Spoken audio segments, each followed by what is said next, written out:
Sanibonani. Ucevuzile lo owakamchunu. Ngithathe leli thuba ngiveze uvo lwami noma umbono enginawo ngodaba oluthinta umgqumeni uNkomakhumalo.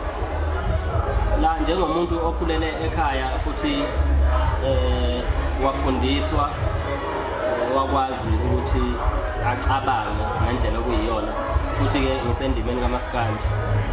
Ngithule ngabheka la kulonyaka esiphuma kuwo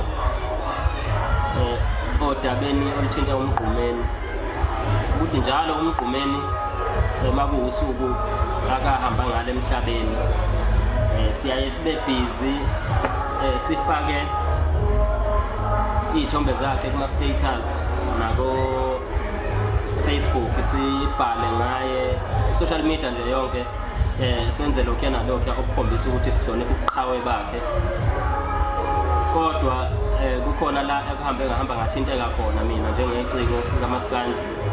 So njengomuntu ke okhona la endimeni kaMaskandi futhi obemthanda kakhulu umgqumeni emveni nje kokudlula kona oGabsela okuyibona abantu engiqale ukuthanda umculo wabo onxalothi kweza ke wafika umgqumeni ngase ngithanda yena umgqumeni.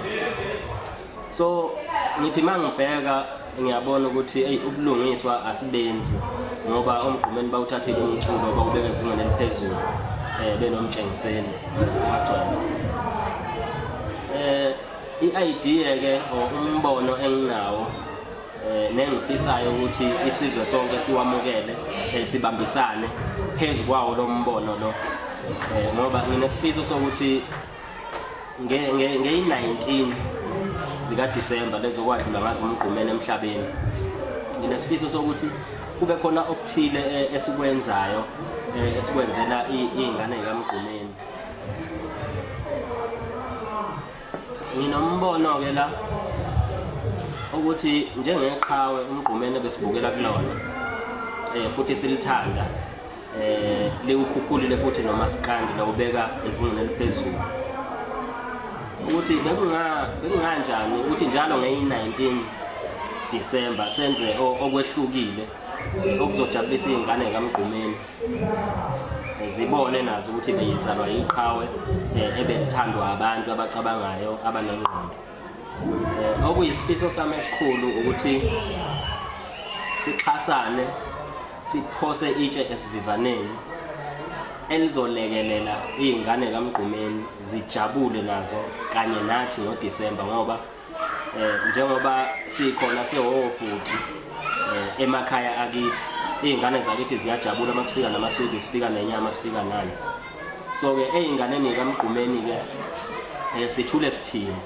Ingakho ke mina nginalombono okuzothi mhlambe emva kaGood bese ngibuya nayo yonke imininingwane ukuthi singayenza kanjani lento le ukuthi ubani nobani akanakho enikele la esobe sinikela khona.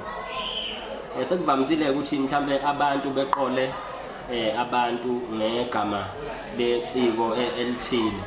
Mina ebengikufisa yize ngingeke ngikudalule konke njengamanje ukuthi ikuphi engikucabangayo okuthinta igama likaMgqumeni.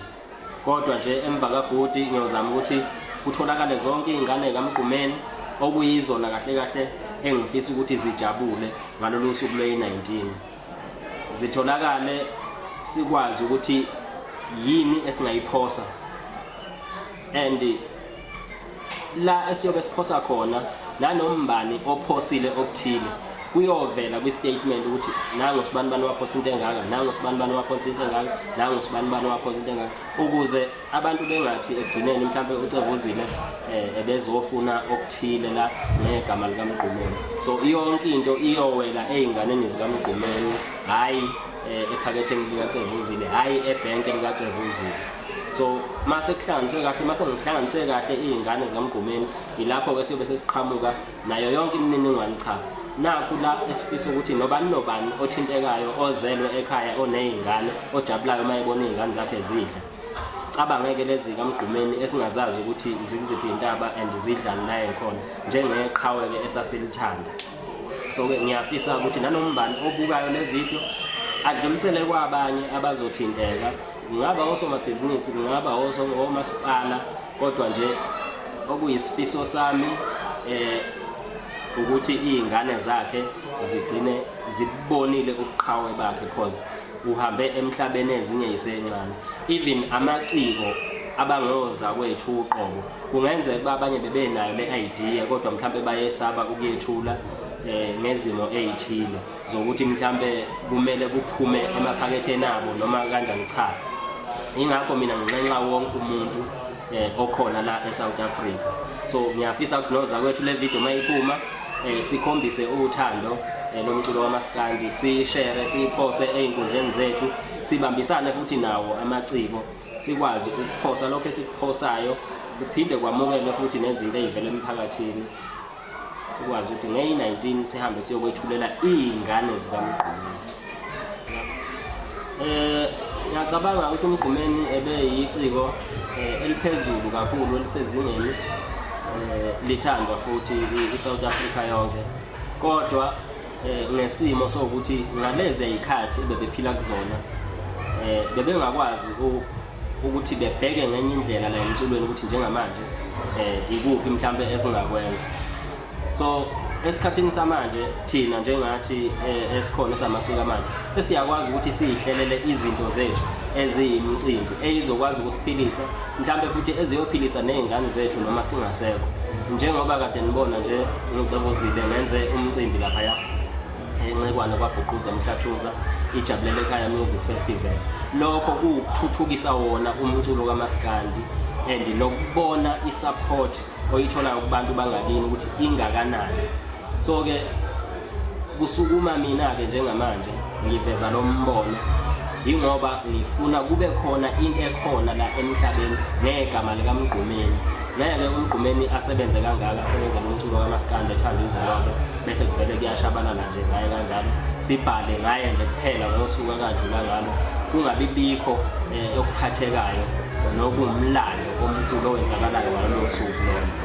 So ke ngiyacela abafowethu sibambisane oza kwethu, ngiyacela le video beyisabalalise ngazo zonke indlela ukuze ekugcineni kusizakale izingane kaMgqumeni zibone ukuthi ayicha nathi sazizala iqhawe igama layo likashabalala namanje. Ngiyabonga kakhulu bafethu, okuzoba khona ukumphatha kabi la engikhulumile eyongixolela alikho isoka elingenasici, kodwa ke ngicabanga ukuthi umuntu okhulele ekhaya onemfundiso izomthinta kakhulu lento ngoba sonke sizele and asilwazi usuku lokuthi liyofika nini.